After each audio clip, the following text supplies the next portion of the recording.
teman-teman semua, kembali lagi kita akan belajar mengenai pengembangan situs website yang kedua. Dan di sini harapannya kalian akan bisa membuat suatu website yang dinamis bergantung pada database-nya nanti. Oke, materi kali ini pada week 3 kita akan membahas terkait form handling dan manage state terkait session dan cookies. Apa itu? Nanti kita akan bahas satu-satu. Nah, kali ini masih bersama saya untuk week 3, Tegar Arifin Prasetyo, bisa kalian panggil Tegar, dan koordinator lecture-nya ada Pak Togu Noviansyah Turnip.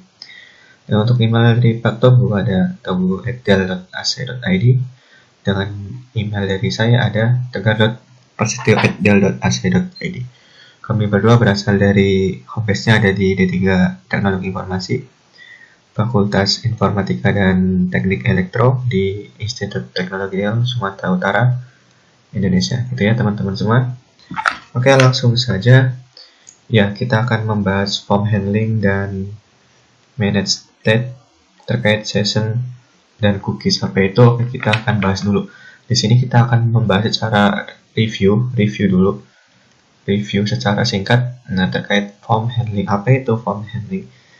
Yaitu penanganan form pada PHP atau PHP yang menjelaskan bagaimana cara menangkap data yang diinput atau mengolah inputan data. Jadi di sini fokusnya nanti bagaimana cara bagaimana cara menangkap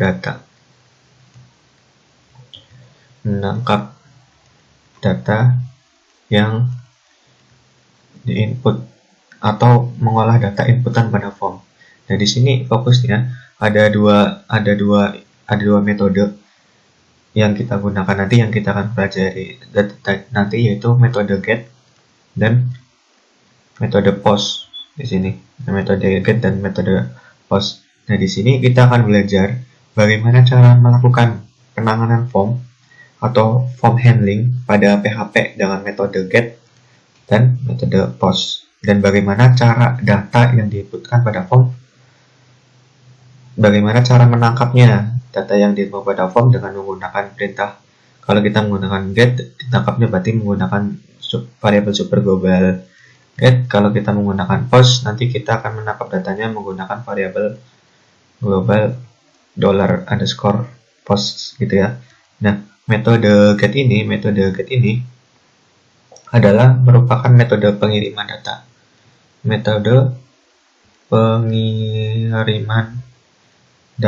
Tapi pengiriman datanya melalui URL, dan data tersebut bisa ditangkap. Nah, ketika kita menggunakan get, data tersebut bisa ditangkap oleh variabel super global $_get gitu ya. Ini variabel super global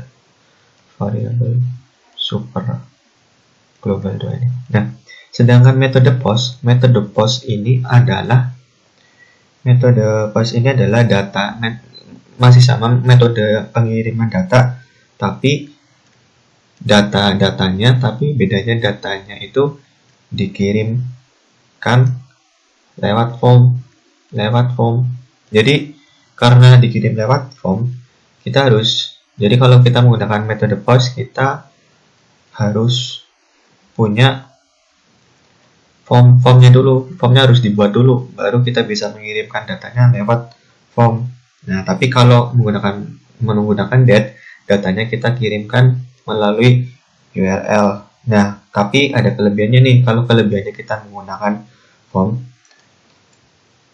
itu ketika kita mengirimkan data ke sebuah tempat, itu datanya nggak kelihatan di URL.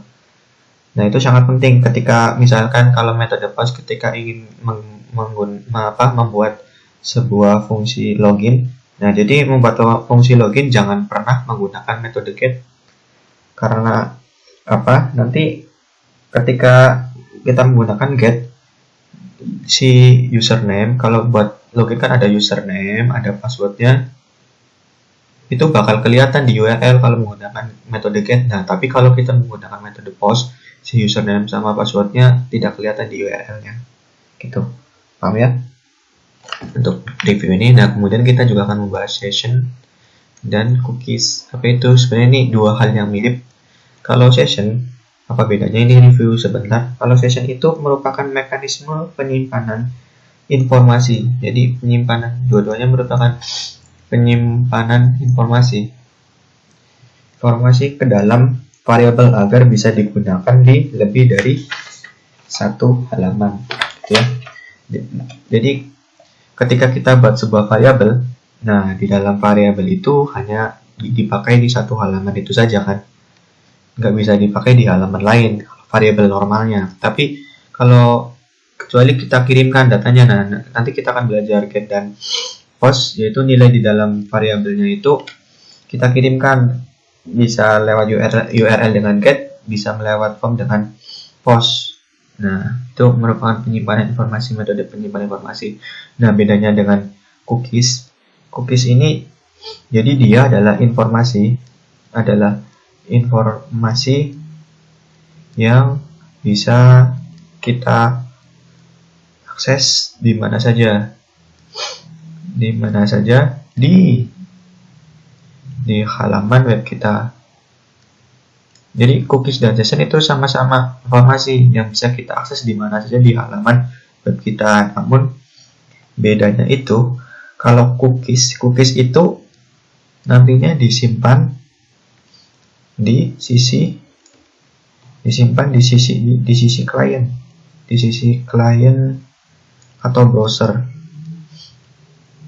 Nah, sedangkan session ini disimpannya di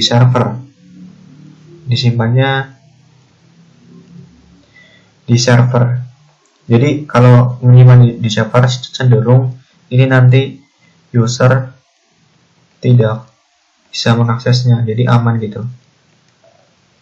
Nah, sedangkan cookies adalah informasi yang disimpan di klien. Nah, sehingga klien bisa, kalau disimpan di klien, jadi klien itu nanti kita bisa memanipulasi cookiesnya, memanipulasi cookiesnya. Nah, memanipulasi di sini artinya itu bisa menambah, baru bisa mengedit cookiesnya, bisa menghapus atau meremove cookiesnya gitu. Seperti itu gambaran yang akan kita pelajari untuk sesi kali ini. Nah, sebelum membahas sesi ini, kita kan tadi udah membahas, kita tuh harus tahu yang namanya variabel super global. Ada banyak variabel super global. Nah, kita akan membahas sedikit review materi sebelumnya, sedikit gitu. Untuk membahas super global, kita harus tahu yang namanya variabel scope. Nah, kita udah belajar di week 2 kemarin terkait variabel scope gitu kan. Nah, ini literatur reviewnya bertujuan untuk super global variabel. Nah, super global variabel ini adalah variabel yang dimiliki oleh PHP. Variabelnya bersifat spesial. Sebelum mempelajari variabel global ini, kita harus paham dulu tuh tadi yang namanya variabel scope atau lingkup variabel dalam PHP gitu ya. Ada lokal dan ada global di sini. Oke, kita langsung bahas. Ini adalah review yang materi sebelumnya terkait lokal variabel. Kalau kalian nonton video sebelumnya, itu ada sedikit kesalahan di saya, sedikit aja tentang penjelasan, dan di sini akan lebih jelasnya biar kalian lebih paham gitu ya. Nah, misalkan nih contoh sederhana, misalkan kita punya variabel x sama dengan 5 gitu ya. Ini jangan dilihat dulu, ini dilihat yang saya tulis dulu. Misalkan kita punya variabel x sama dengan 5. Kalau misalkan kita punya echo-nya itu bilangnya misalkan variabel, kita pengen tampilkan x-nya, variabel $x gitu ya. Nah, itu nanti akan tampilnya 5. Ini yang disebut lokal. Nah, tapi misalkan ini ada contoh nih. Misalkan kita mempunyai fungsi myTest. Saya buat fungsi myTest. Di sini saya ini buat variabel x sama dengan 5 yaitu lokal. Nah, kita printkan di dalam variabel ini. Variabel ini kita printkan variabel x inside function is 5 gitu ya. Nah, ketika kita panggil myTest, itu kan myTest isinya ini, code-nya ini, statement code-nya ini, block code-nya. Nah, ketika kita panggil myTest, itu hasilnya adalah ini echo yang ini, variabel x ini. Nah, tapi kalau variabel lokal, kalau kita pengennya kita panggil di luar fungsinya itu, ini kan panggilnya di luar fungsi, Nah, itu akan terjadi error karena karena x-nya itu hanya dikenali di dalam fungsi myTest, dan x-nya itu nggak dikenali di luar fungsi test. Kalau misalkan saya buat x sama dengan 10 gitu ya. Nah, ini baru bisa variabel x offset function is nanti 10 jawabannya. Karena variabel x yang ini ada di luar fungsi myTest, Nah, ini kan panggilnya di luar fungsi myTest. Jadi hasilnya 10. Tapi kalau kita hanya memanggil fungsi myTest saja, yang ada di myTest kan x-nya hanya 5. Jadi ini nanti outputnya 5. Gitu. Outputnya variabel x inside function is 5 gitu. Paham ya? Semoga masih bisa dipahami. Nah, bedanya dengan global itu variabelnya itu bisa dipanggil di mana saja. Bisa dipanggil di di dalam fungsi atau di luar fungsi. Nah, misalkan kita buat variabel x sama y sama dengan 5 dan y-nya sampai dengan 10. Ini namanya lokal variabel. Nah, ketika kita membuat fungsi myTest, ketika kita ingin memakai fungsi lokal variabel yang didefinisikan sebelumnya, maka kita harus gunakan yang namanya global.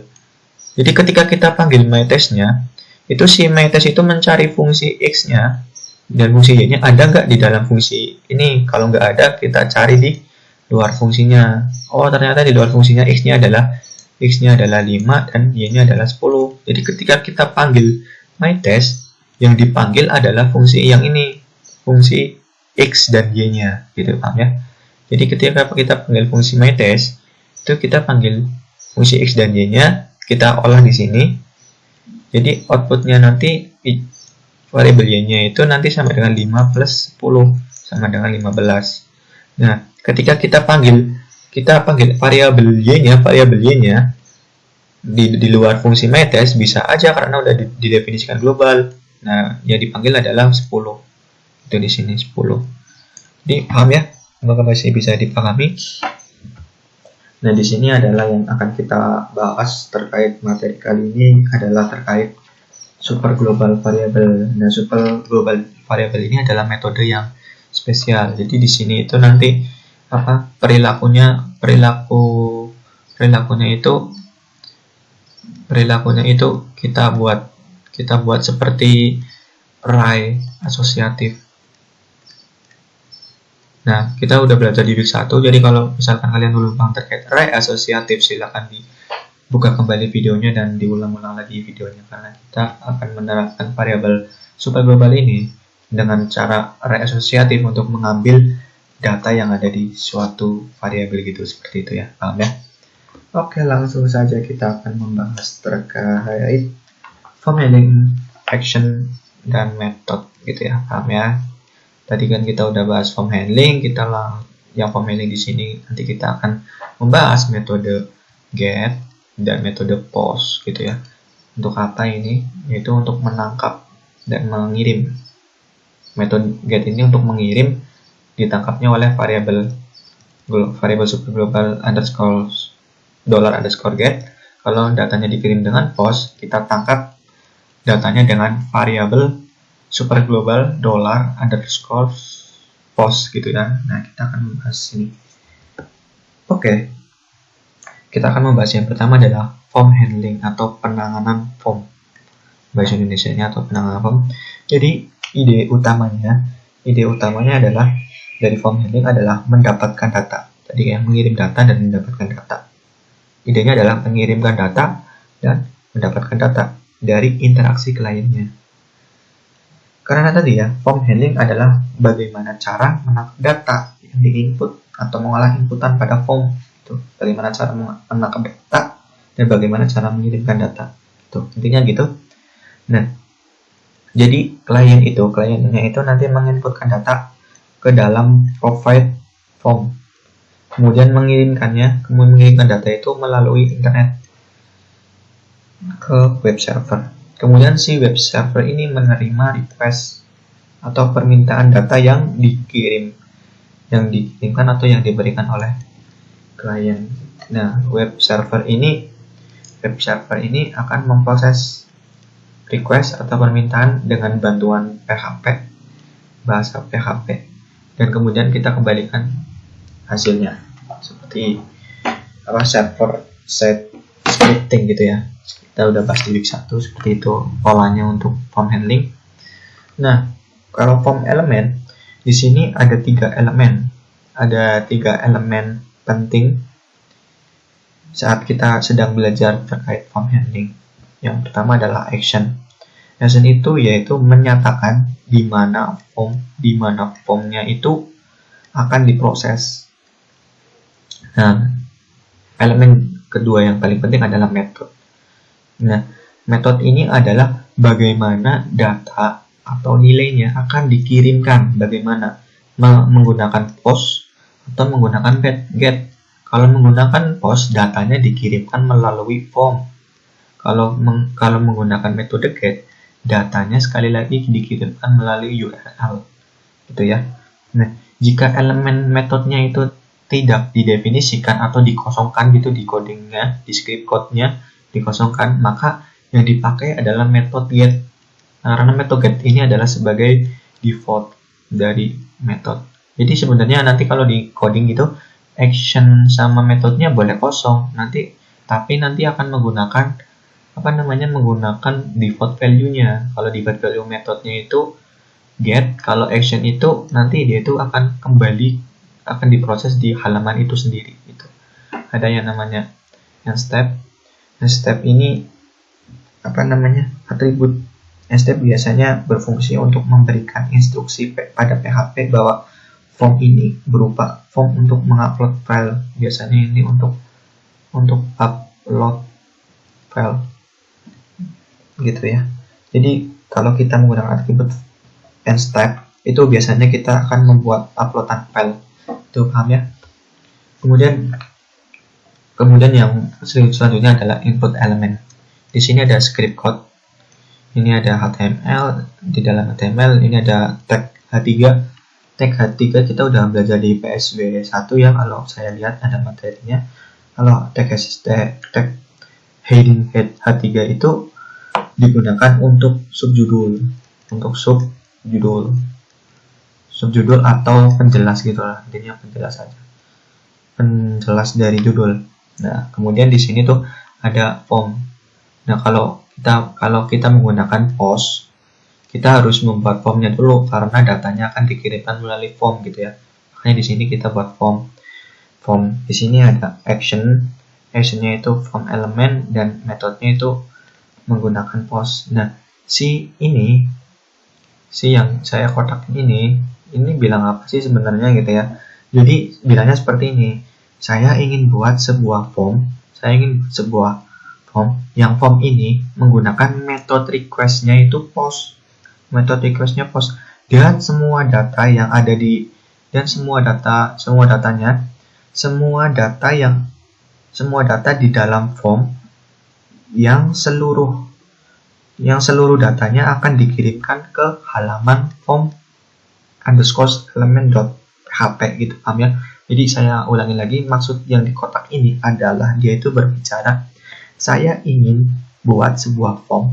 Yang form ini menggunakan metode request-nya post, dan semua data di dalam form yang seluruh datanya akan dikirimkan ke halaman form _element.php gitu ya.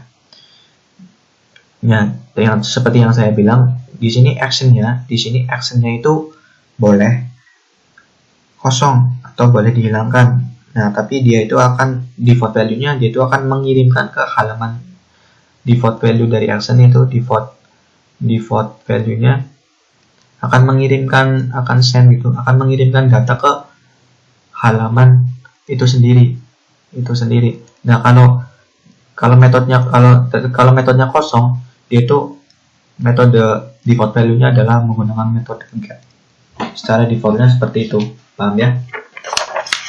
Kemudian di sini juga ada input. Nah, ini juga sesuatu yang wajib ada di form kalau misalkan kita buat menggunakan form, yaitu type, ada type dan name. Type dan name ini adalah dua atribut ini harus ada agar metode postnya itu nanti bisa dijalankan, gitu ya. Jadi type-nya harus ada dan name-nya harus ada, dan gitu. Nah, ini adalah stage dan max name-nya, nggak usah, kalian pasti tahu maksudnya. Kemudian di sini ada yang namanya input type dan value. Input type dan value. Nah, type.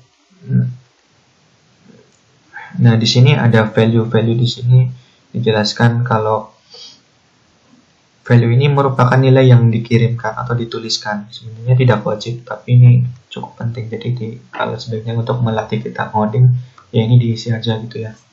Kalau udah jago bolehlah. Oke, paham ya? Semoga masih bisa dipahami. Kita lanjut ke materi selanjutnya, yaitu ada metode post dan metode get. Nah, ini kapan sebaiknya kita menggunakan get dan kapan kita sebaiknya menggunakan post. Ini tergantung kebutuhan kita sebenarnya. Kalau kita, terutama misalnya kalau kita membuat sebuah login. Kalau kita membuat sebuah login, saran saya harus menggunakan post, karena si username sama passwordnya itu akan di-hidden gitu. Akan hidden. Kalau kita menggunakan get itu akan tampil di URL-nya. Jadi orang lain bisa tahu username dan password kalian. Jadi akan bahaya gitu ya. Jadi kalau membuat sebuah website dengan post itu lebih baik digunakan metode post gitu ya. Oke, di sini ada pada contoh sebelumnya kita bisa melihat gitu di yang barusan dijelaskan yang terkait script code-nya. Kita bisa lihat ada metode atribut yang dinamakan post dan yang dinamakan post. Apa artinya? Artinya yaitu data yang dikirimkan itu melalui form. Makanya tadi kalau di script code-nya itu kita membuat script form dulu, baru di situ ada action dan ada method gitu ya. Ada action dan ada method. Nah, kalau kita menggunakan post, maka artinya tadi ya, berarti datanya dikirim lewat form. Jadi kita harus punya form dulu sebelum menggunakan method request post gitu. Paham ya? Saya ulang-ulang biar kalian cepat paham. Kemudian jadi atribut method menentukan, jadi method itu menentukan bagaimana data akan dikirimkan ke server. Kalau kita menggunakan post berarti datanya dikirimkan melalui form. Kalau kita menggunakan get, berarti datanya dikirimkan melalui URL gitu ya. Paham ya? Nah, get ini, ini yang saya bilang tadi, get ini berarti data bisa dikodekan. Jadi kita bisa mengodekan URL misalkan .php gitu, nanti ada tanda tanya, ini nanti name-nya apa, name dan key-nya apa gitu, ini bisa. Dan sebagai pemisahnya dan name lagi, key-nya apa gitu bisa. Kalau kita menggunakan get, kita langsung coding di URL-nya seperti ini bisa. Tapi kalau kita menggunakan post, kita harus embed dulu. Kita harus embed, menyematkan gitu bahasa Indonesia, data di dalam HTTP request. Tadi kalau kita menggunakan post berarti kita harus membuat formnya dulu. Gitu, paham ya? Kemudian coba yang sebelumnya, script yang sebelumnya ini, yang ini, coba metode yang ini ganti get, apa yang terjadi gitu. Dia itu bilang apa yang terjadi. Ya berarti datanya bisa dikirimkan melalui URL gitu. Jadi seperti itu. Dan sebagai contoh, kalau kita lihat tadi di actionnya itu atributnya kita form element.php. Apa artinya? Artinya ya tadi sudah saya jelaskan, yaitu data itu di dalam formnya, yang seluruh formnya itu data akan dikirimkan ke halaman, data yang akan dikirimkan itu nanti ke halaman form _element.php. Itu paham ya? Kemudian action attribute itu menentukan web path-nya atau script-nya akan diproses data yang mana gitu. Jadi action attribute itu menentukan web path atau script mana yang akan memproses data. Jadi pastikan target path-nya ada gitu. Paham ya? Semoga masih bisa dipahami. Biar perjalanan kita lancar, kalian bisa menangkap ilmunya dengan baik gitu ya. Oke, selanjutnya adalah materi adalah masih terkait form handling. Nah, setelah mengirimkan data melalui form gitu, misalkan kita menggunakan metode POST, berarti kita data dikirim melalui form, kita perlu melakukan langkah processing step. Bagaimana caranya? Di caranya itu kita inputkan script PHP pada target path yang kita set pada action atributnya gitu. Khususnya di actionnya. Di actionnya itu ada nih form element.php. Nah, di sini untuk menangkap atau mengakses data yang dikirimkan, kita gunakan metode variable superglobal $_post untuk menangkap data yang dikirimkan melalui metode post. Jadi ini kayak pasangannya itu. Kalau kita mengirimkan data menggunakan post, ya kita tangkap datanya menggunakan variable superglobal $_post. Nah, kalau kita menggunakan datanya dikirimkan menggunakan get, berarti kita menangkap data yang dikirimkan itu menggunakan variable $_get. Gitu pahamnya. Jadi ini sesuatu pasangan. Harus pasangannya ini. Jadi saya ulang lagi, ketika kita mengirimkan datanya menggunakan metode post, maka kita akan menangkap data yang dikirimkan itu menggunakan variable superglobal $_post. Nah, sebaliknya, jika kita mengirimkan datanya menggunakan metode get, maka kita menangkapnya itu menggunakan variable superglobal $_get gitu. Paham ya? Ini kita mengirimkan datanya menggunakan metode post, kita kirimkan datanya ke form element.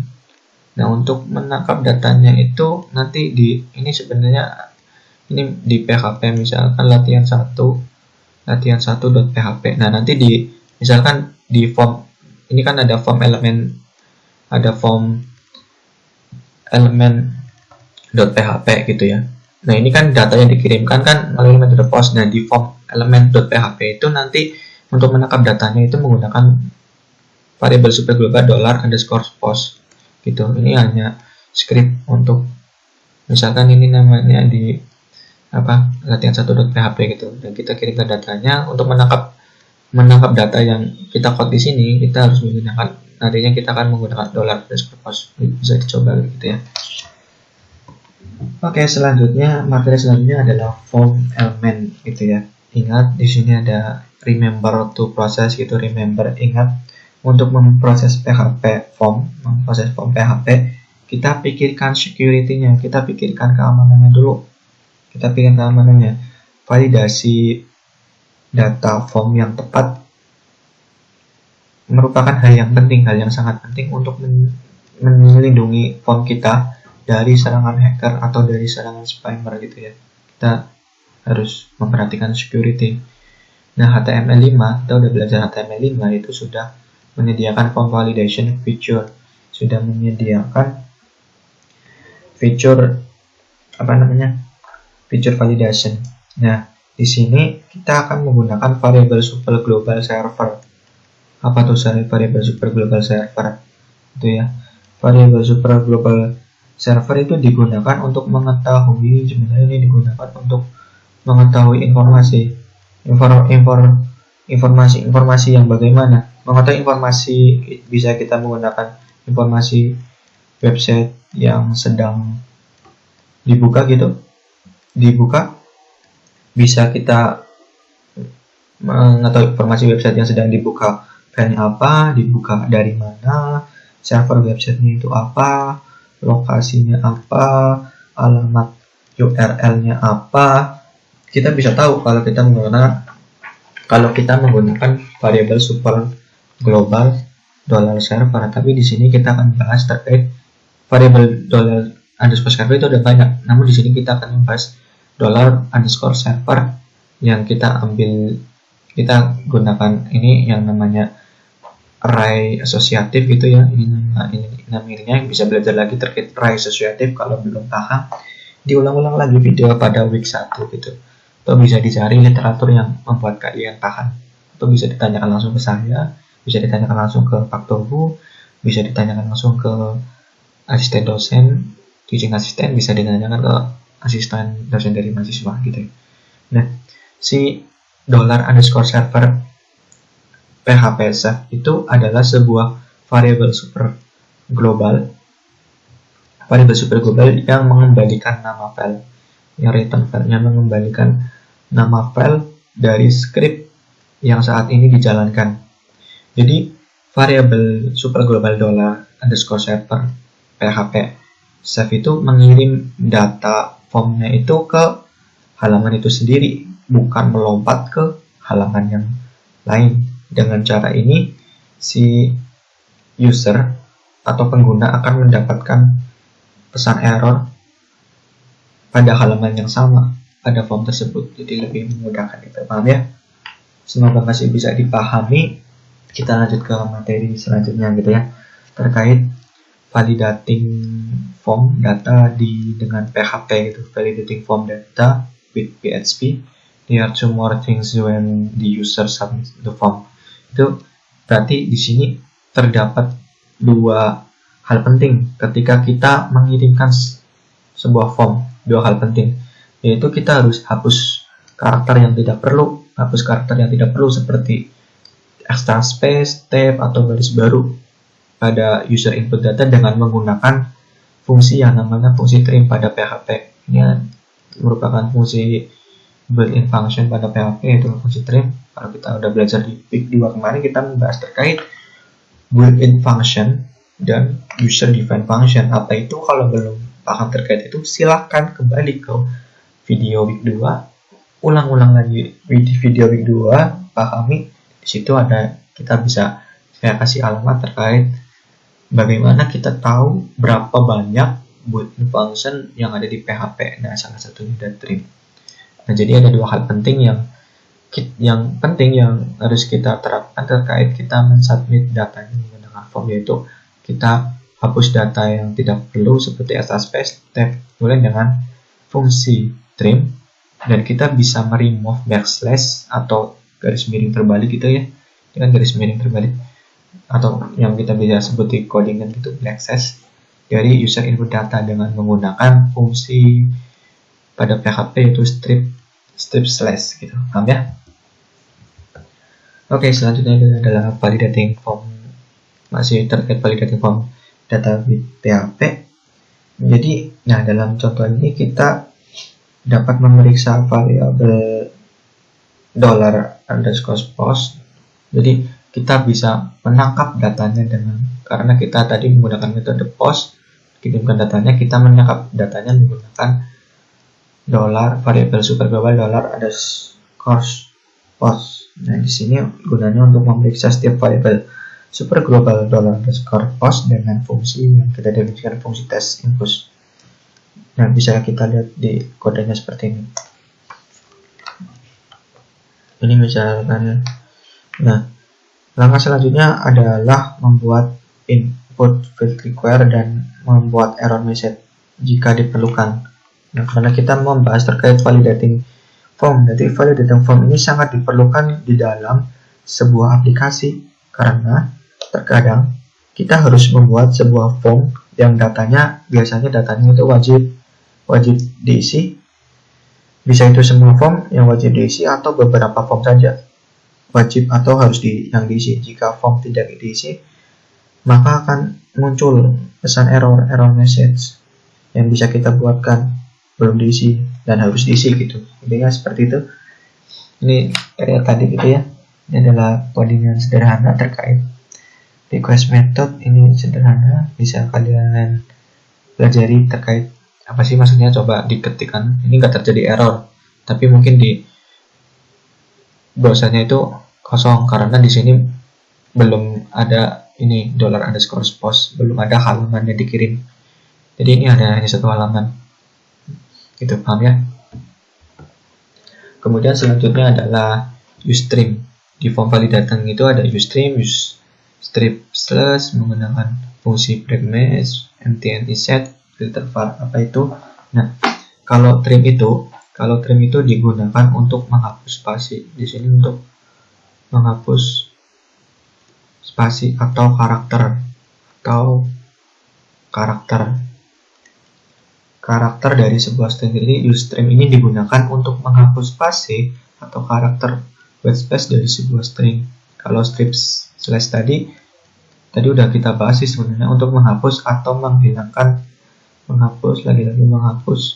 menghilangkan black slash gitu, menghilangkan black slash sehingga tidak mengganggu query MySQL yang dikirim. Nanti kita akan belajar terkait MySQL, tapi bukan pada week ini. Kemudian ketika kita menggunakan break_match, itu adalah sebuah fungsi yang digunakan untuk mencari string dengan pola dan mengembalikan dan mengembalikan true. Ini true jika ada pola gitu, dan jika variabel tersebut belum diisi ya false gitu. Jadi seperti itu. Ada use empty ini akan menghasilkan nilai true jika variabel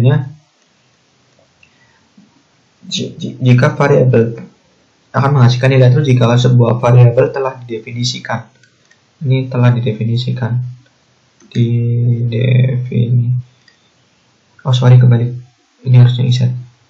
Kalau empty itu akan menghasilkan nilai true jika variabelnya belum diisi. Nah, kalau variabel empty akan bernilai false jika ternyata kebalikannya berarti ketika variabelnya sudah diisi gitu, paham ya? Nah, terkait kalau variabel iset ini akan menghasilkan nilai true jika variabel telah didefinisikan, dan sebaliknya kalau bernilai false berarti variabelnya belum didefinisikan, paham ya? Jadi kalau empty ini true jika variabelnya belum diisi dan bernilai false jika variabelnya sudah diisi. Dan fungsi iset ini ketika dia itu bernilai true jika variabelnya telah didefinisikan dan sebaliknya bernilai false jika variabelnya belum didefinisikan. Itu paham ya? Kemudian fungsi filter _var itu digunakan untuk memfilter. Ini seperti namanya, digunakan untuk memfilter variabel dengan filter yang ditentukan.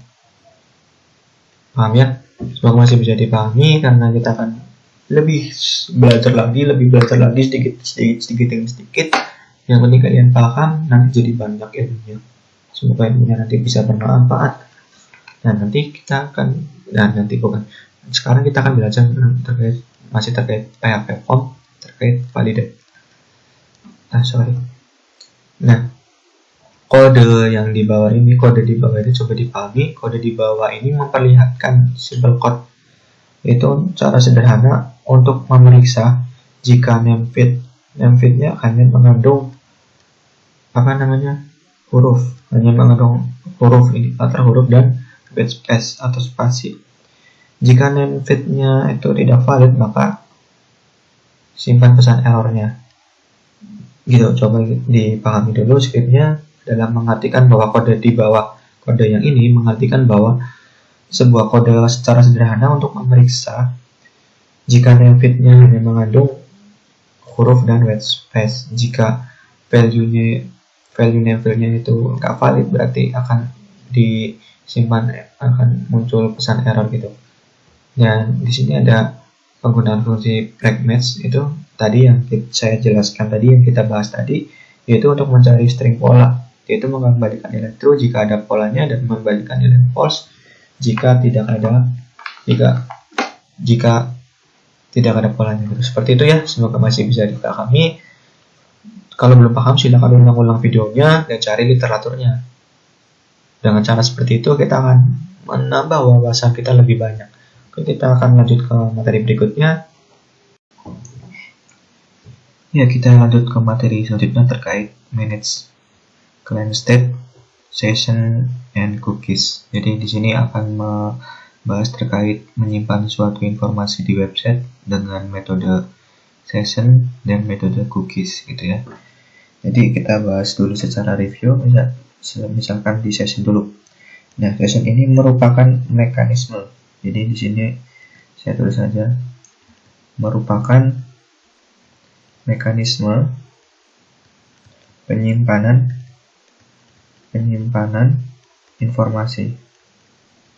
Jadi session itu merupakan mekanisme penyimpanan informasi ke dalam variabel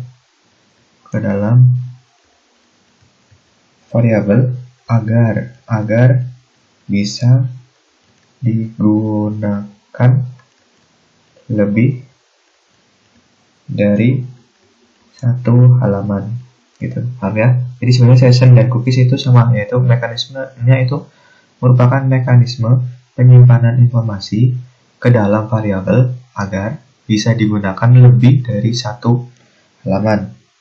Jadi definisi session ini merupakan mekanisme, saya ulang lagi, merupakan mekanisme penyimpanan informasi ke dalam variabel agar bisa digunakan lebih dari satu halaman. Misalkan kita review sebentar, kita review materi yang udah kita pelajari. Misalkan kita punya suatu variabel x gitu, nilainya berapa. Nah, ketika kita buat sebuah variabel, misalkan namanya x sama dengan 10 misalkan. Nah, nilai di dalam variabel ini hanya bisa dipakai di satu halaman itu saja. Misalkan di sini index.php aja. Nah, di sini kita bisa kita panggil echo. Di sini misalkan nilai x-nya itu bisa keluar. Tapi kalau misalkan kita punya halaman lain, misalkan kita punya halaman latihan 10 misalkan, terus kita panggil echo-nya di sini, echo x-nya misalkan, itu nggak bisa karena variabel x-nya itu hanya bisa digunakan di index PHP.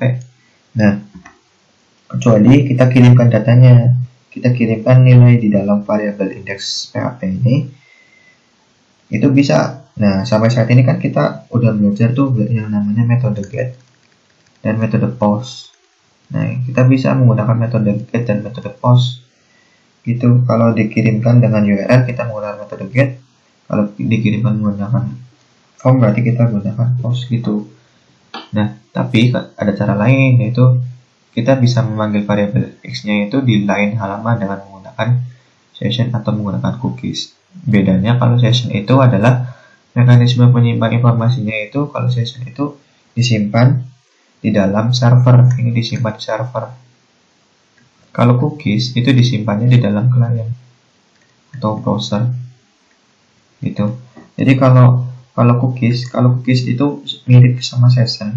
Jadi dia adalah informasi yang bisa diakses, yang bisa kita akses di mana saja di halaman web kita. Nah, tapi bedanya dengan session, cookies itu informasinya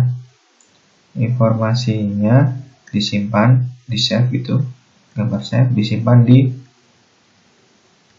client atau di browser. Jadi sedangkan kalau session itu informasinya disimpan di server. Nah, gitu, paham ya? Nah, sedangkan kalau cookies ini juga, cookies itu karena informasinya disimpan di client, kita bisa memanipulasi datanya. Kita bisa memanipulasi cookiesnya. Maksudnya manipulasi di sini adalah kita bisa menambahkan cookie baru, bisa mengedit cookies, atau bisa menghapus cookies. Gitu, paham ya? Semoga masih bisa dipahami.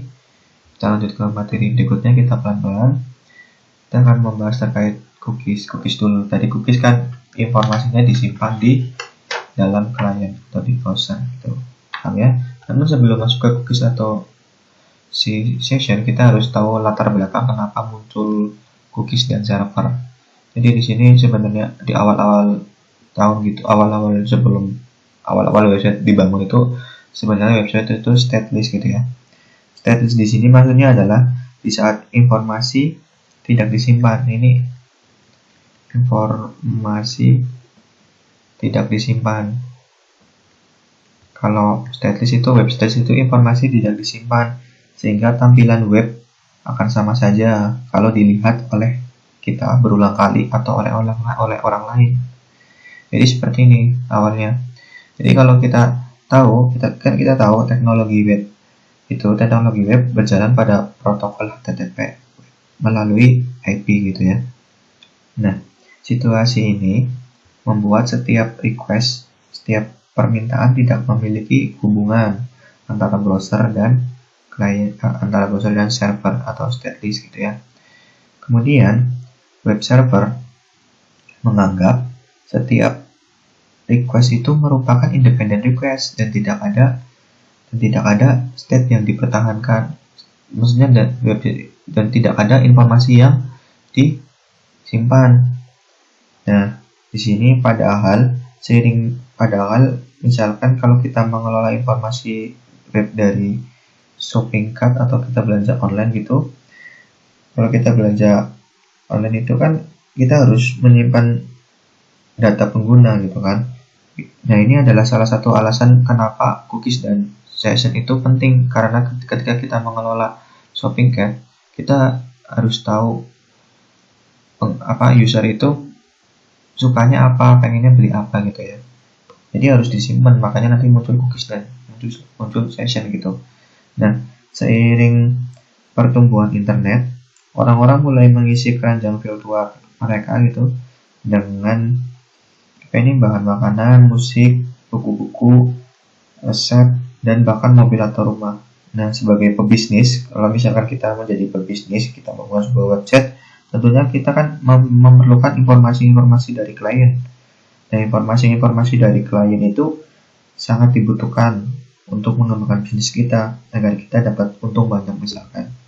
Nah, ini menjadi hal yang penting bagi para pelaku bisnis, untuk mengingat apa yang dibeli pelanggan, referensi mereka itu apa, nomor registrasinya berapa, ID dan sebagainya itu sangat penting. Makanya web stateless ini, informasi yang tidak disimpan itu adalah sesuatu metode yang harus disimpan, yaitu metode solusi untuk web stateless adalah ini. Nah, karena latar belakang tadi ya, sebaiknya kita butuh sesuatu yang dapat menyimpan informasi tertentu terkait interaksi antara web dan klien. Nah, muncullah cookies dan session. Cookies dan session ini menjadi solusi bahwa informasinya itu dapat disimpan. Jadi cookies dan session itu digunakan PHP itu untuk menyimpan informasi atau untuk mengingat request sebelumnya gitu. Jadi informasinya bisa disimpan dengan menggunakan metode cookies dan metode session itu. Paham ya? Semoga masih bisa dipahami. Nah, ini adalah cookie overview gitu. Nah, tadi kita sudah tahu ya kalau cookies itu adalah informasi yang disimpan di klien gitu kan. Nah, sehingga klien bisa memanipulasinya. Manipulasi yang maksudnya itu kita bisa menambah cookie baru, mengurangi, mengedit gitu ya, menghapus gitu. Lalu pengguna cookie ini macam-macam. Cookie ini bisa digunakan untuk, ini overview dulu sebelum masuk ke sini. Cookie itu bisa digunakan macam-macam. Misalkan digunakan untuk mengenali user gitu ya. Jadi cookies ini bisa mengenali user jadi browsernya bisa tahu yang sedang login atau siapa yang sedang mengakses sebuah halaman tertentu. Kemudian ini manfaat gitu. Manfaat kita memakai cookies, kemudian manfaatnya adalah fitur shopping gitu yang kita udah bahas sebelumnya juga. Jadi ketika kita memakai cookies, fitur shopping chart gitu atau keranjang belanja, atau seperti kalian belanja di toko-toko online, itu kan pasti ada fitur keranjang belanja yang memungkinkan kalian untuk mencari barang berikutnya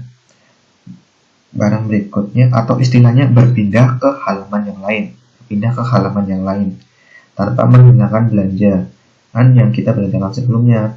Nah, ini juga menggunakan konsep cookies, fitur shopping ini chat. Nah, kemudian ada hal yang paling penting lagi, yaitu terkait personalisasi. Nah, ini bisa dipakai. Nah, kalau personalisasi itu, kalau di cookies itu untuk mengetahui preferensi atau perilaku dari seorang user. Nah, ini bisa dipakai untuk iklan. Atau mungkin teman-teman sadar gak sadar pernah mengalami ini. Misalkan kalian membuka suatu website. Kalian lihat barang-barang tertentu. ada banyak iklan gitu, barang-barang tertentu di marketplace, di toko-toko online gitu ya. Lalu teman-teman buka website lain. Nah, pernah nyadar nggak kalau misalkan iklan-iklan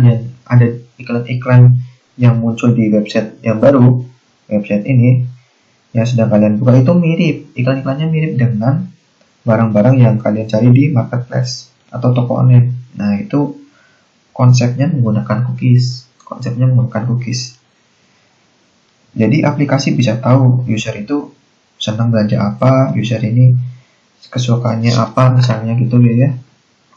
Tapi satu hal yang harus benar-benar dipahami dari cookie ini adalah karena disimpannya di klien atau di browser, dan klien itu bisa memanipulasi, nah ini bisa menjadi celah keamanan. Apalagi cookiesnya itu misalnya kita gunakan untuk melengkapi fitur login. Kalau kita menggunakan fitur login gitu ya, misalkan di aplikasi kita gitu, misalkan kita buat sebuah aplikasi, kita akan terapkan cookies untuk fasilitas remember me misalkan. Nah, kalian pasti sering lihat di fitur login gitu.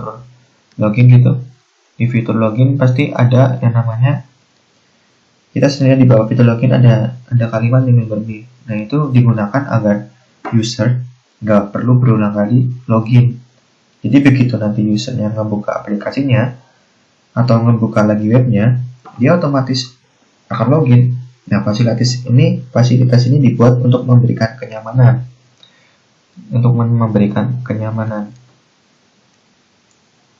Kenyamanan pada user, apalagi usernya yakin menggunakan laptop sendiri misalkan. Nah, jadi nggak perlu lagi setiap user buka Gmail atau Facebook di user harus login. Nah, pengennya kan langsung buka, langsung pakai. Jadi, untuk memberikan kenyamanan pada user, kita sebagai developer harus hati-hati. Karena biasanya kecenderungan kenyamanan itu nyaman itu berbanding terbalik dengan keamanan gitu ya. Dengan menggunakan cookies, kita bisa mengakses variabel super global yang namanya $_cookies gitu.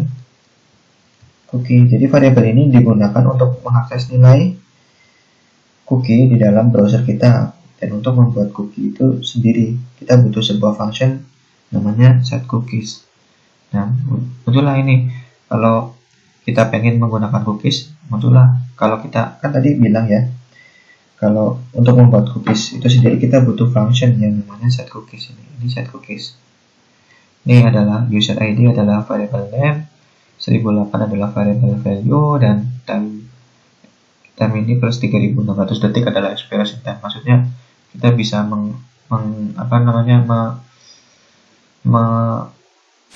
membuat atau lifespan dari cookies itu kita bisa tentukan di sini. Time itu adalah saat kita buka sendiri ditambah 3600 detik. Seperti itu gambarannya. Nah, kalau kita lihat sejarahnya, pada tahun 94 perusahaan Netscape itu datang, itu muncul dengan konsep cookies. Masalah terkait menyimpan informasi klien itu diselesaikan oleh cookies, gitu ya. Sebuah mekanisme menyimpan atau mempertahankan informasi atau state di sisi klien kalau cookies.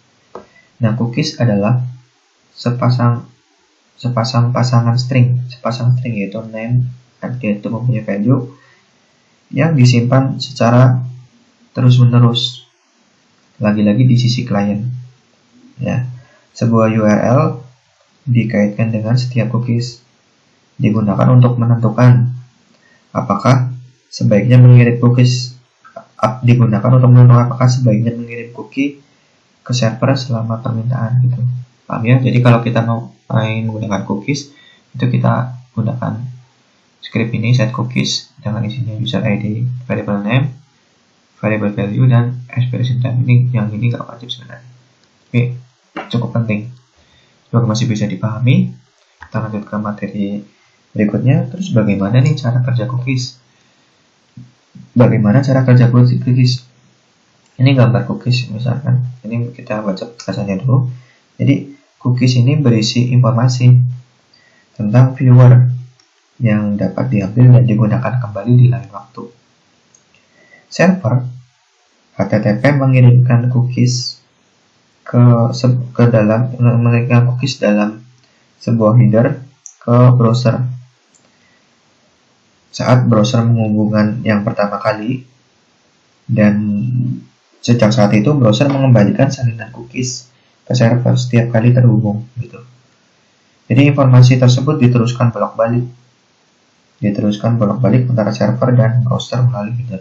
Dan kalau kita lihat gambarnya, jadi lebih enak lihat gambar gitu ya. Jadi intinya cookies itu merupakan paket informasi yang dikirim server. Jadi merupakan paket informasi yang dikirim ke server, kemudian dikirim kembali oleh browser. Setiap kali ia mengakses server. Jadi si server itu mengirim informasi dan informasi itu dikirimkan kembali oleh browser ketika si browsernya itu setiap kali mengakses si servernya. Ini seperti itu, dan langkah ini dibolak-balik terus, bolak-balik gitu ya. Semoga masih bisa dipahami.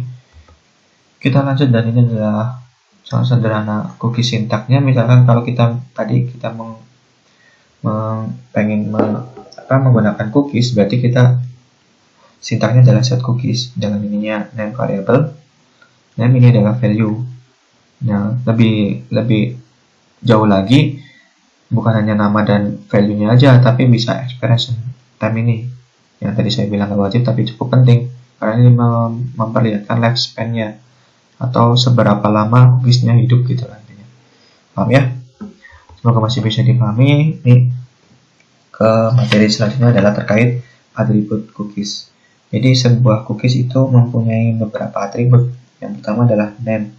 Name itu adalah sebagai identifier atau pengenal cookies. Jadi kemudian ada atribut value. Value itu dapat berupa apa aja, tetapi perlu diingat maksimalnya itu 4 kilobyte untuk setiap domain. Untuk setiap domain ini harusnya enter, sorry. Kemudian ada atribut expire gitu, yaitu kapan cookiesnya itu akan kadaluarsa dalam format detik. Tadi udah ada di contohnya gitu, udah tahu expire, sehingga ketika kita tutup setelah default. Jadi kalau kita pengen kasih lifespan-nya, kita menggunakan fungsi time atau menggunakan make time gitu. Kemudian ada atribut path. Itu adalah sebuah directory di mana tempat cookie itu tersedia. Ada atribut domain. Di sini artinya adalah domain atau subdomain tempat cookies itu berada, available for gitu ya. Kemudian ada atribut secure. Kemudian ada atribut HTTP only. Kalau HTTP only itu jika hanya HTTP yang dapat mengakses cookies, maka JavaScript tidak akan sanggup untuk mengakses cookies. Kemudian ada fungsi destroy. Destroy ini untuk menghapus cookies gitu. Paham ya? Kalau masih bisa dipahami, kita lanjut ke materi berikutnya. Di sini adalah kita kasih contoh. Ini yang code ini. Yang code ini coba diperhatikan. Code ini sebenarnya kodenya itu menunjukkan bahwa pengguna cookie untuk kode ini untuk menunjukkan pengguna cookie untuk melacak aktivitas pengunjung. Itu seperti saat pengunjung terakhir kali melihat halaman dan berapa kali dia mengunjungi, tetapi juga digunakan untuk memeriksa preferensi gitu ya. Kemudian perlu diperhatikan, cookie ini berguna untuk menyimpan sejumlah informasi kecil, tetapi tidak semua browser itu mendukung cookies. Nah, ketika si browser itu mendukung cookies, kita juga dapat menghentikannya gitu. Paham ya? Untuk kode ini coba dipahami. Kode ini adalah untuk melacak sebuah visitor. Kemudian untuk menggunakan cookies, kalau kita tahu kita menggunakan cookies, kita frame value-nya, dan value kita value-nya berapa, lifetime-nya berapa, gitu ya, paham ya? Kemudian ini yang selanjutnya adalah cookies, perhatian dan limitation. Jadi browser itu biasanya tidak menyimpan lebih dari 300 cookies, dan server itu juga biasanya tidak lebih dari 20. Nah, penyimpanan biasanya dibatasi panjangnya hanya 4 KB, gitu ya. Jadi seperti itu, ada batasannya. Kemudian penyimpanan dalam disk cookie itu menjadi rentan untuk dicuri. Jadi untuk menghindari ini kita harus melakukan sering-sering latihan good practice to avoid storing private and sensitive information in it. Paham ya? Kemudian cookies itu dikirim sebagai bagian dari header HTTP, sehingga harus dikirim sebelum teks lainnya. Oke, semoga masih bisa dipahami. Kita pelan-pelan, yang penting kalian paham, gitu ya.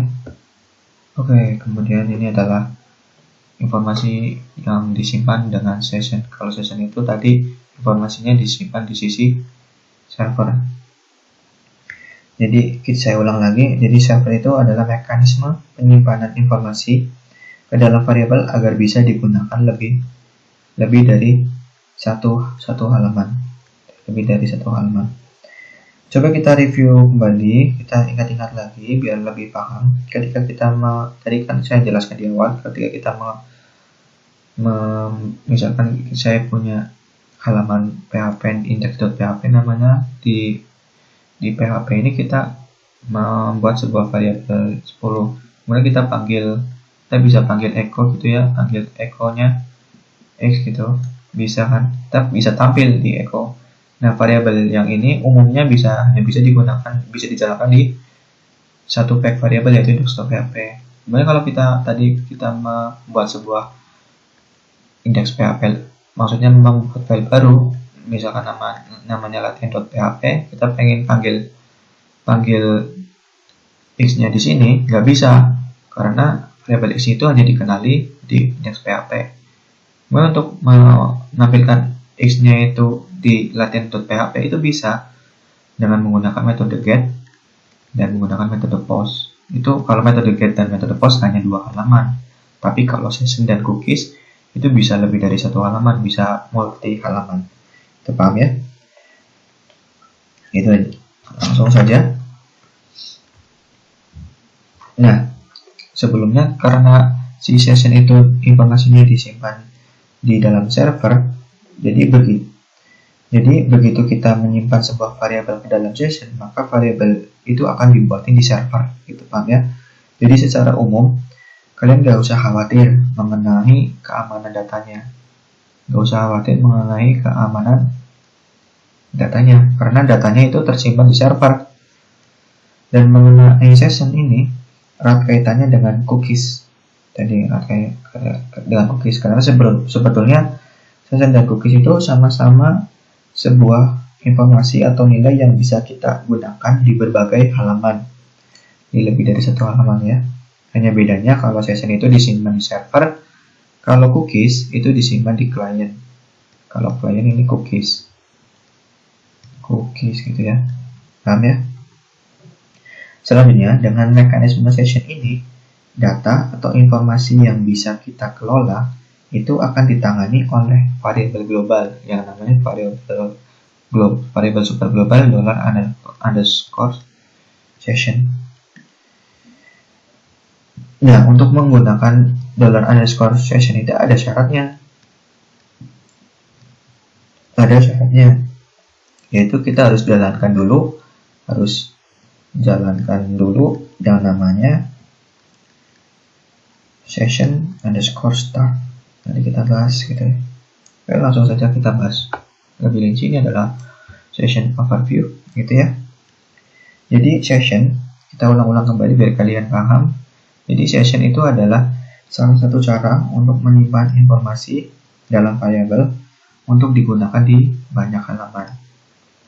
Nah, session ini disimpan di server gitu ya. Jadi session ini hidup atau ada di memori server, karena tadi informasinya disimpan di dalam server tapi di sini ada keunggulan, yaitu tanpa batasan jumlah dan ukuran. Jadi tidak seperti cookies ya, informasi tidak disimpan di komputer atau klien. Kalau cookies disimpan di klien, tapi kalau session tidak disimpan di klien, tapi disimpannya di sisi server. Nah, untuk menggunakan session tadi yang saya bilang, untuk menggunakan session itu kita di setiap halamannya kita harus ingat, kita harus menuliskan kodenya yang di awal sebelum PHP. Setelah di awal tag PHP itu harus ada session startnya untuk menggunakan fungsi. Atau bisa saja dengan cara lain, kita mengatur PHP-nya, kita atur PHP untuk memulai session secara otomatis gitu. Di sini session.auto itu kayak secara otomatis di sini. Kemudian daftarkan session itu dengan identifier dan value-nya. Session variable siap digunakan. Kalau misalkan udah buat session start, kita udah definisikan identifier dengan value-nya dengan $_session gitu. Session misalkan name-nya ini name gitu, misalkan value-nya PSP2 misalkan gitu. Itu baru bisa dijalankan. Tapi sebelum $_session itu di sebelumnya itu harus dikasih session start gitu, paham ya? Akan lebih paham kalau kalian praktikum sendiri atau di kelas praktikum.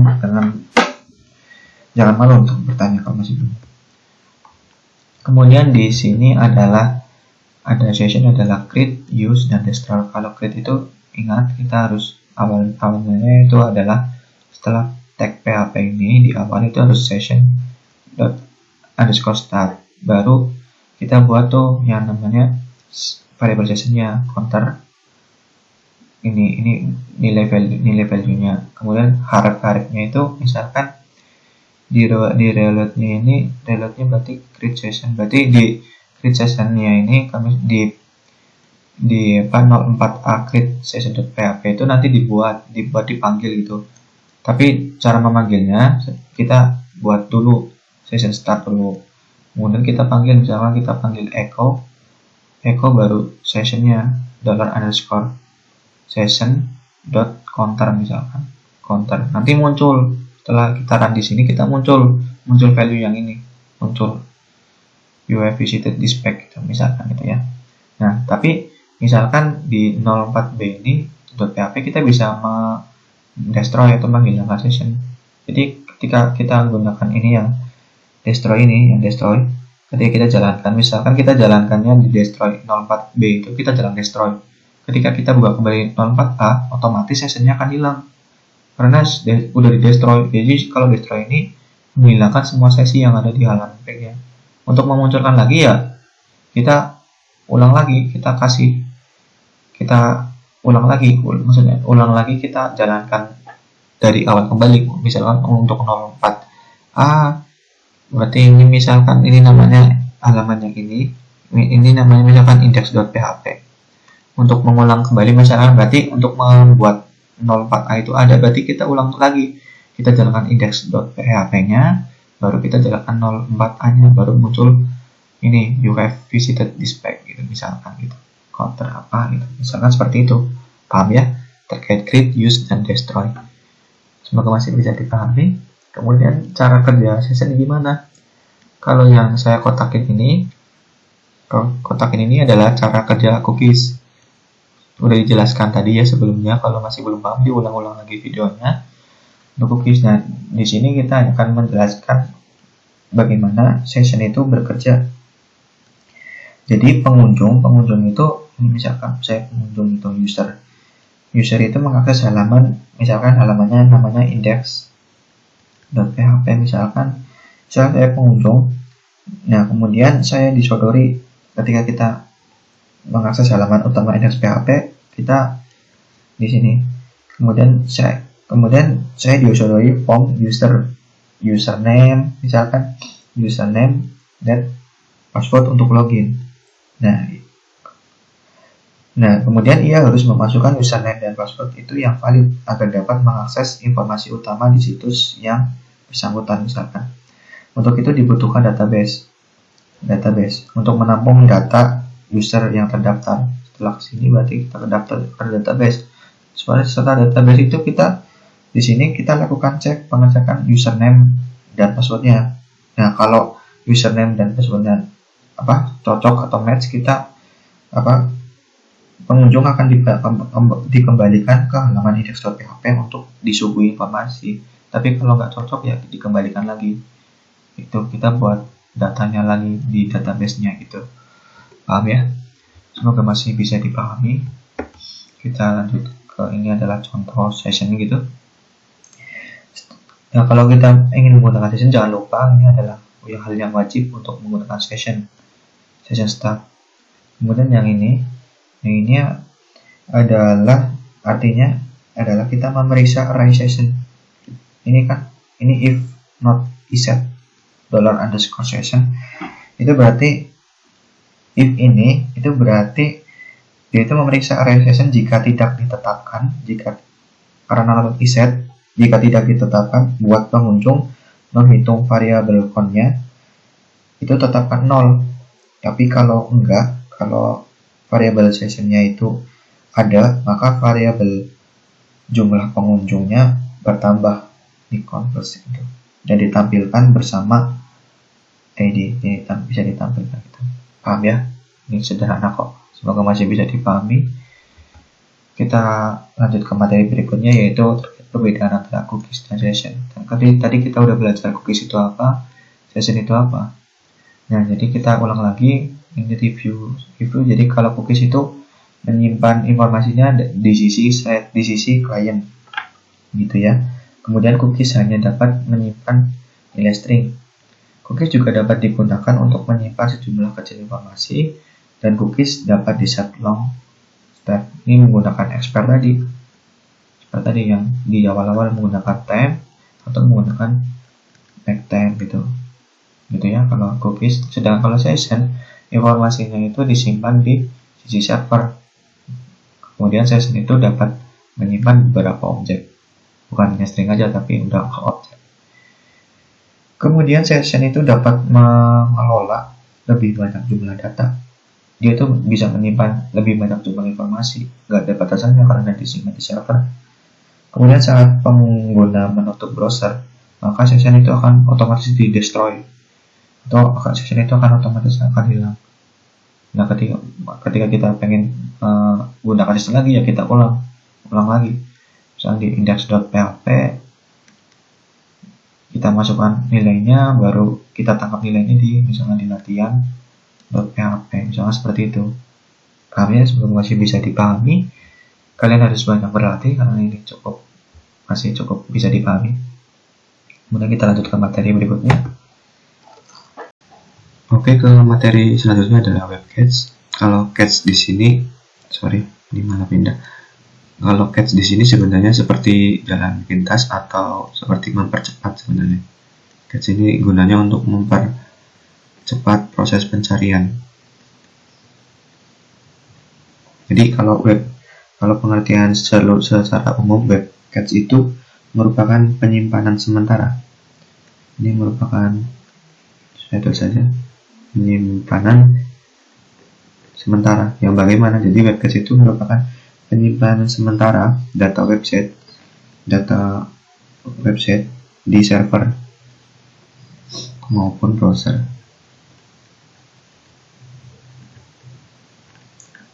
Jadi web cache itu penyimpanan sementara data website di server maupun di browser. Jadi cache itu membantu menampilkan data yang disimpan dengan lebih cepat saat pengunjung membutuhkannya. Nah, kalau si Wikipedia katanya bilang seperti ini. Dia itu bilang web cache itu atau HTTP cache itu adalah sebuah teknologi informasi untuk penyimpanan sementara. Caching tadi yang saya bilang untuk penyimpanan sementara dari dokumen web seperti halaman HTML dan gambar gitu ya, untuk mengurangi penggunaan bandwidth beban server dan keterlambatan yang dirasakan seperti itu. Jadi intinya itu sebenarnya web cache itu merupakan sesuatu yang bisa mempercepat proses pencarian dan pengertian secara umum, itu penyimpanan sementara data website di server maupun di browser gitu. Untuk ada web cache control. Di sini HTTP mendefinisikan 3 mekanisme dasar untuk mengontrol cache. Ada freshness, ada validation, ada invalidation. Ini bisa dicari pengertian secara keseluruhan, namun di sini pengertian secara umumnya. Untuk freshness itu mengirimkan respon untuk digunakan tanpa memeriksa kembali di server asal dan dapat dikontrol oleh server dan klien gitu ya. Kalau validation itu dapat digunakan untuk memeriksa apakah respon yang di cache masih bagus enggak setelah usang gitu. Ada invalidation, yaitu merupakan side effect of another request dari permintaan lain yang melewati cache. Jadi cache itu adalah cara kerjanya itu misalkan seperti ini. Misalkan di sini pengguna, misalkan saya merequest sebuah sesuatu kepada browser atau kepada klien. Dan di browser itu menerima request dari saya, kan dari pengunjung website. Nah, si browser ini mengirimkan permintaan supaya server mengirimkan ke server. Di sini server mengirimkan permintaan ke server supaya server menyediakan informasi yang dibutuhkan. Kemudian server mencari di database-nya, informasi yang diperlukan gitu ya. Setelah dapat informasi yang diperlukan, server kemudian memberikan dokumen ke klien yang diperlukan browser tadi. Nah, tapi di sini setelah dikirimkan, si browser dan si server itu menyimpan salinan dokumen di alias cache, yang dinamakan cache. Nah, website kemudian menampilkan informasi yang dikirimkan, kemudian disimpan di server dan di klien yang dinamakan cache. Nah, ketika pengguna lain atau user lain atau pengunjung lain merequest sesuatu yang sama, maka si website itu nggak perlu mencari lain, nggak harus mencari ulang, dia itu hanya menampilkan salinan data yang dari pengguna sebelumnya. Jadi kan lebih cepat gitu, cache itu merupakan lebih cepat menampilkan informasi yang sebelumnya. Seperti itu gambarannya. Semoga teman-teman masih paham. Kemudian di sini kita pelan-pelan ada back redirection. Itu yaitu misalnya ketika kita mengolah suatu website di direct PHP kan kadang diperlukan, ini sesuatu yang biasa diperlukan karena apa? Karena tujuannya agar pengunjung dapat dialihkan dari suatu halaman ke halaman lain sesuai kebutuhan gitu ya. Jadi tujuan redirection ini agar pengunjung dapat dialihkan dari suatu halaman ke halaman yang lain sesuai kebutuhan gitu ya.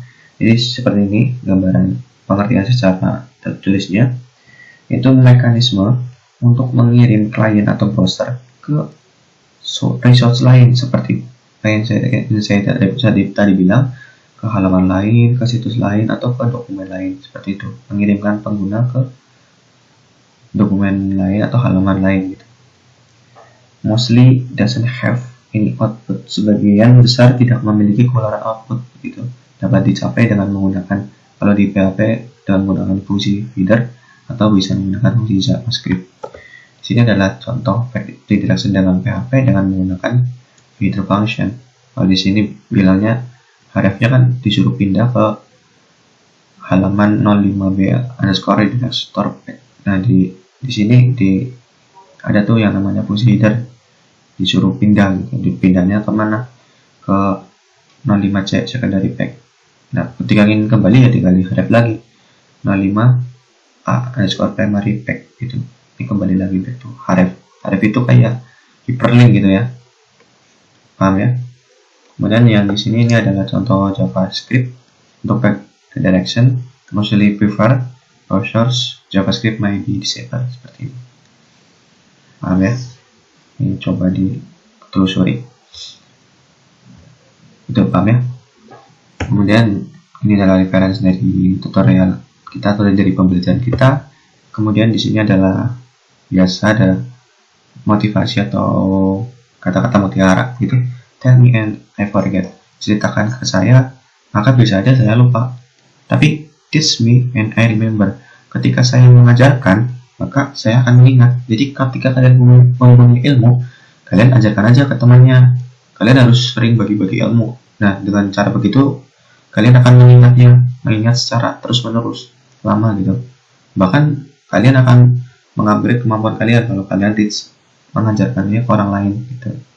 Kemudian involve me and I learn. Jadi libatkan kita. Jika ada project, libatkan saja kita itu, maka kita akan lebih banyak belajar. Itu seperti itu. Paham ya? Oke, terima kasih untuk kesempatan kali ini.